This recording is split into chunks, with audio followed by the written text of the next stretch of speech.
All right, so we've got this BlackRock deal, right? Huge American investment firm, going to buy a bunch of ports from CK Hutchison. They're based in Hong Kong. The price tag, oh, an eye-popping $22.8 billion. Sounds like, just another big business deal. Yeah, at first glance, you'd think just another day on Wall Street. Exactly, until you dig a little deeper, and then it hits you. Two of these ports, they're strategically positioned right smack at both ends of the Panama Canal. Bam! Not just about shipping profits anymore. No. This is way bigger. This deal is swimming in geopolitics. It's all tangled up with, the power plays and interests of heavy hitters like China and the U.S. I mean, wow. So what we're going to do today for this deep dive is wade through all these recent reports and analyses, figure out just what kind of geopolitical storm this thing has kicked up. We're going to look at how China's reacting, what the U.S. is thinking, and of course, Panama, right in the thick of it. We've got a whole stack of news articles, expert opinions, the works, to really give us that 360 view. Sounds like a plan. Let's unravel this mess. Okay, so China. Let's start there. Their reaction has been, well, let's just say it's been loud. Understatement of the year, maybe. What's really fascinating is how Beijing's done a complete 180. Remember when Trump was all worked up about China having too much power in the Panama Canal? Yeah. Back then, China basically laughed it off, dismissed the whole thing. Right. I remember that from the articles. They just shrugged it off. So what's with the sudden change of heart now that it's BlackRock, an American company, potentially calling the shots? They're freaking out. What's the big fear? All right, so the sources spell it out pretty clearly. China is straight up condemning this deal, and the main reason. They're obsessed with control. They see the Panama Canal as their lifeline, the core route, as they put it, for all their trade with Latin America and the Caribbean. Imagine losing their grip on that. Terrifying for them, and that's what they're afraid of. This deal hands the U.S., through BlackRock, a big chunk of that control. So boom, panic mode in Beijing. And they're not exactly being diplomatic about it, are they? The language they're using, especially in this Hong Kong newspaper, Ta Kung Pao, I mean, it's harsh. And this paper's like Beijing's unofficial megaphone, right? Oh, yeah. President Xi Jinping himself has given them a thumbs up. Wow. So what are they saying? It's brutal. They're calling CK Hutchison spineless, profit-hungry, unrighteous, even accusing them of betraying the Chinese people by even thinking about this deal. Oh, that's next level. Right. Betrayal. That's not just diplomatic jargon. It's a huge accusation. They're basically saying this is treason. No kidding. So it's not just losing influence. It's the fear that the U.S. will, weaponize these ports, use them to gain political leverage. Exactly. They're saying straight up that if this goes through, any Chinese ship sailing through that canal will be at America's mercy. Their trade, everything, under U.S. control. And they don't trust that one bit. And to prove they mean business, it wasn't just some angry op-ed in a newspaper. A government agency, the one handling Hong Kong policy no less, they reposted this whole rant. Oh yeah, they're doubling down. This isn't just some random opinion, it's official.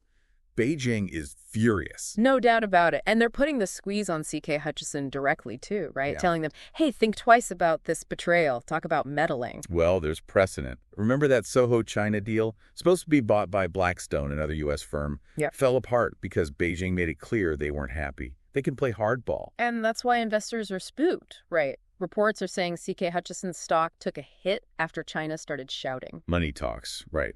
They see the risk. Beijing's not messing around.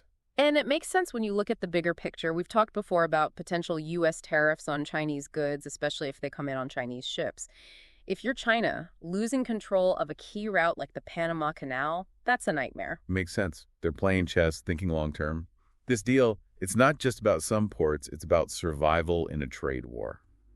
Okay, so China's a hard no, but what about Panama? They're stuck in the middle, right? Yeah. The sources called them in a pickle, and that seems pretty accurate. Oh yeah, they're in a tight spot. Two giants breathing down their neck. Every move they make could blow up. So what's the dilemma? What happens if they say yes to the deal? What if they say no?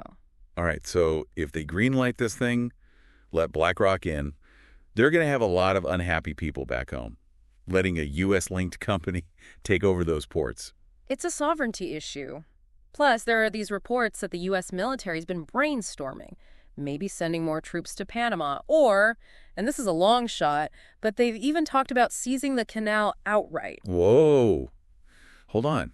Taking over the canal by force. Yeah, it's out there. Probably not going to happen, but even the fact they're discussing it, Panama's got to be nervous. Rightfully so. Having the U.S. military maybe messing around in your backyard, that's a big deal. For sure. But on the flip side, if they block the deal, tell BlackRock to get lost. Well, guess who that makes them look cozy with? The U.S. might see it as proof that China's pulling the strings. Some sources even suggest the U.S. might use that as an excuse to, well, invade. So they're damned if they do, damned if they don't. Panama's walking a tightrope. It's high-stakes diplomacy. And remember, China's not playing around. They made it clear they want this canal. It's a vital artery for them. All of this puts Panama in an incredibly delicate position. And that's probably why the Panama Maritime Authority is demanding every single document related to the sale, right? Legal, financial, everything. Yeah, they're being super cautious. They have to be. They're trying to figure out how to protect their own interests, their sovereignty, without getting crushed by either giant. Makes sense. All right, now let's talk about the U.S. President Trump. He's been pretty vocal in the past about China having too much power in the Panama Canal. And he seems to like this BlackRock deal, which isn't a surprise. Fits his pattern, right? He wants to curb China's influence.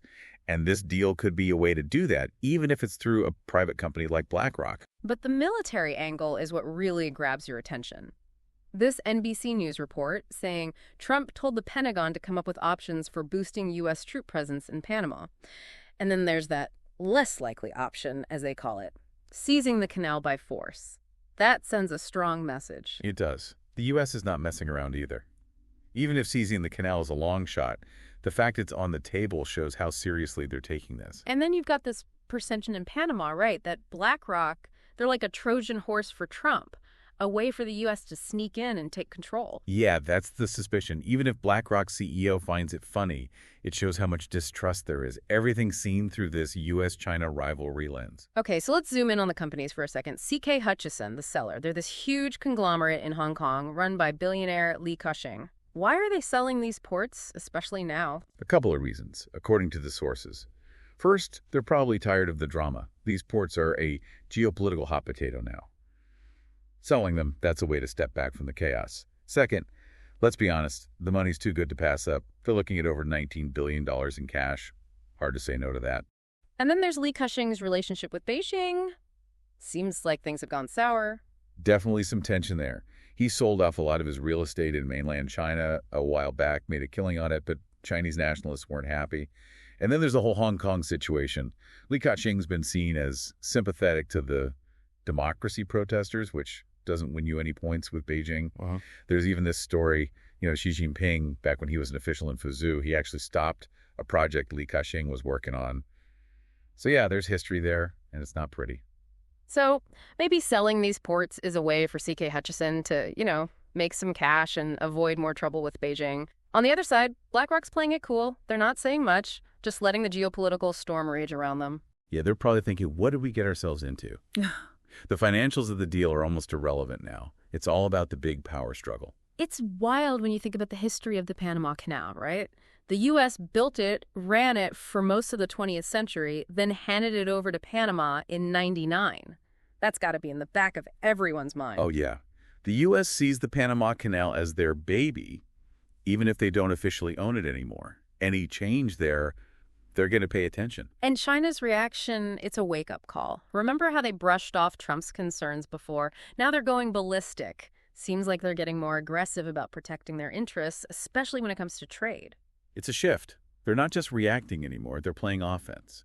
And they've got their eyes on ports, not just in Panama, but globally. And when you consider how much trade flows through the Panama Canal, it's mind-blowing. The sources say something like 4% of all global maritime trade and over 40% of U.S. container traffic goes through there. It's a choke point, a bottleneck. Control that, and you control a lot of the global economy. No wonder everyone's so tense. So bottom line, where does this deal stand now? Is it dead in the water? Well, the Panama part of it, the two ports, yeah, that's looking shaky. They signed a preliminary agreement back on March 4th, but the final paperwork's due April 2nd. With all this pressure, who knows if they'll make it. But the rest of the deal, the other 43 ports, that might still happen. Could be. That part's separate, according to the sources. Yeah. Even if the Panama piece falls apart, those other ports might still change hands. All right, so let's wrap this up. What have we learned? China hates this deal. They see it as losing power to the U.S. in a crucial trade route. Panama's in a no-win situation, trying not to anger either superpower. And the U.S., they're flexing their muscles, maybe even thinking about some extreme options to keep their grip on the canal. That's the gist of it. Yeah. This whole thing started as a business deal, but it's turned into a showdown. Shows you how messy global commerce can be. Yeah, you think you're just buying and selling ports, and suddenly you're in the middle of a global power struggle. Makes you wonder what other deals are out there, seemingly normal on the surface, but with all this hidden tension bubbling underneath. Exactly. It's a reminder that nothing's simple anymore. Every deal, every transaction, it's all connected to the bigger picture. And that's what we've got to think about. What does this tell us about the future? How will China act? Will the U.S. get more aggressive? What about other trade routes? It's a lot to unpack, and it makes you realize how important these seemingly small events can be.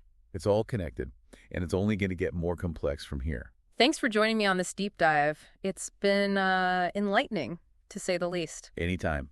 Always happy to dive into the chaos. Until next time, folks, keep your eyes on the Panama Canal. Things are about to get interesting.